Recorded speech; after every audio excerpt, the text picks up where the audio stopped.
की नई नई शुरुआत हुई थी। उस समय धनवान लोगों के ही घर में टीवी हुआ करता था। एक गांव में लाला किशोरी लाल के यहाँ नया नया टेलीविजन आया था।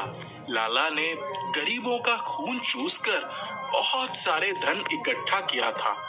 गांव के लोगों के लिए टेलीविजन एक बहुत ही उत्सुकता का विषय था।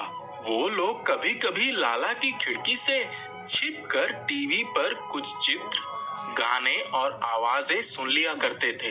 लाला किशोरी लाल के पड़ोस में एक अनाथ गरीब मजदूर मोहन रहता था। उसे गाने का बहुत शौक था, इसलिए कभी कभी छुप छुप कर वो लाला की खिड़की से टीवी पर चलते हुए वीडियो को देख लेता था।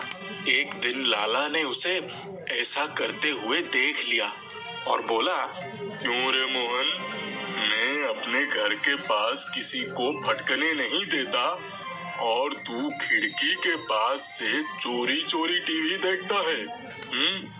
फिर मोहन ने कहा, माफ करना सेठ जी, टीवी पर अच्छा गाना चल रहा था तो देखने के लिए जी ललचाया तो देख लिया। फिर लाला ने बोला, गाने सुनने का बड़ा शौक है तो एक टीवी खरीद ले। दूसरों के घर में झांकना अच्छी बात नहीं है, चल भाग जा यहाँ से। मोहन ने लाला की जब ये बात सुनी तो उसे बड़ा दुख हुआ। वो मन महसूस कर रह गया। उसके पास इतने पैसे कहाँ थे जो वो टीवी खरीद पाता। वो मुंह लटका कर वहाँ से चल पड़ा। उसका मन दुखी था, इसलिए वो पास के जंगल में जाकर एक पेड़ के नीचे बैठ गया। उसने ऊपर देखा और मन ही मन कहने लगा, हे भगवान, मैं कितना गरीब हूँ, मेरे पास पैसे भी नहीं है। आज अगर मेरे पास पैसे होते तो मैं भी लाला की तरह एक टीवी खरीद लेता और बड़े ही मजे से अपने घर में बैठकर उस पर कार्यक्रम देखता, गाने सुनता और फिल्में देखता। मुझे लाला की बातें भी ना सुननी पड़ती। भगवान, आपने मुझे इतना गरीब क्यों बनाया, क्यों बनाया, क्यों? अपनी बेबसी पर मोहन की आंखें छलक पड़ी थी।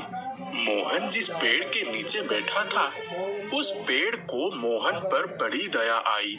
मोहन अपने सुख दुख उसी पेड़ के नीचे आकर बोलता था। आज मोहन की आंखों में आंसू देखकर पेड़ से रहा नहीं गया। वो बोल पड़ा, मोहन, आज तुम्हारा दुख देखकर मेरा मन भर आया। तुम चिंता मत करो, भगवान के घर देर है, अंधेर नहीं है। एक दिन ऐसा आएगा जब तुम्हारे पास भी टीवी होगा, सभी प्रकार के सुख सुविधाएं होंगी। फिर मोहन ने कहा, मेरे दोस्त, इन सब चीजों के लिए रुपयों की जरूरत होती है। मैं ठहरा कंगाल, सिर्फ सपना देख सकता हूँ, उसे पूरा नहीं कर सकता। फिर पेड़ ने कहा, तुम सपना भी देखोगे और वो पूरे भी होंगे।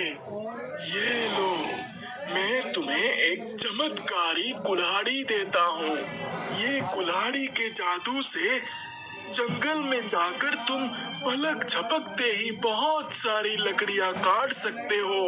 उन्हें बाजार में बेचकर बहुत सारी धन इकट्ठा कर सकते हो। उसके बाद टीवी तो क्या, तुम हर इच्छित वस्तु खरीद सकते हो। उस चमत्कारी कुल्हाड़ी को पाकर मोहन बहुत खुश हो गया और बोला, बहुत बहुत धन्यवाद मेरे दोस्त, हम फिर मिलेंगे।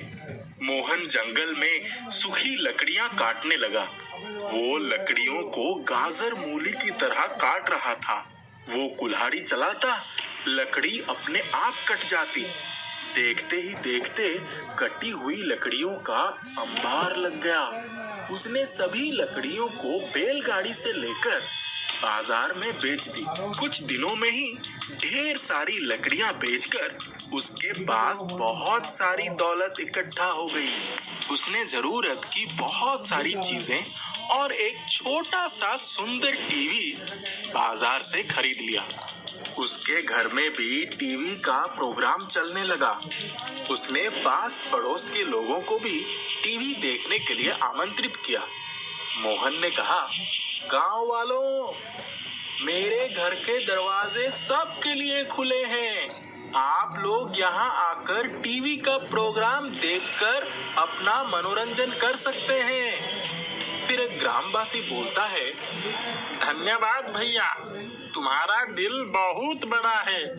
फिर दूसरे ग्रामवासी बोलता है, मोहन भैया, कुछ देहाती ठुमका वाला गाना लगाओ। इतना सुनते ही टीवी में अपने आप एक देहाती नाच वाला गाना शुरू हो गया। फिर तीसरे देहाती ने कहा, खेती बाड़ी का भी प्रोग्राम आता होगा। इतना सुनते ही टीवी में एक चमक उभरी और वो खेती बाड़ी की जानकारी देने लगी। फिर मोहन ने कहा, अरे भैया, ये टीवी है या कोई जादूगर? आवाज सुनकर प्रोग्राम बदल देता है। लाला को जब मालूम हुआ कि मोहन के घर में भी शानदार जादुई टीवी आ गई है, तो वो ईर्ष्या से जल भुन उठा। अब मोहन भी दौलतमंद बन चुका था। वो गांव वालों की रुपए पैसे से मदद भी करने लगा था। ये बात भी लाला को बहुत खलती थी। एक दिन आकाश में बिजली कड़की और लाला का टीवी खराब हो गया। मोहन का टीवी शानदार ढंग से प्रोग्राम दिखा रहा था। लाला ये सुनकर और जल भुन गया। उसके मन में शैतानी भाव जाग उठा। उसने मोहन की टीवी को नष्ट करने की मन में योजना बनाई। एक दिन मौका देखकर वो मोहन के घर में दबे पांव चला आया। वो एक हथौड़ी हाथ में लेकर आगे बढ़ा। अचानक चमत्कार हुआ। स्विच ऑफ टीवी चालू हो गया। उसमें एक चमक के साथ आवाज आई, लाला, खबरदार, जो तुमने हथौड़ी चलाई, तुम मेरा कुछ भी नहीं बिगाड़ पाओगे। मैं तुम्हारा सर्वनाश कर दूंगा। लाला ने फिर हथौड़ी आगे बढ़ाई।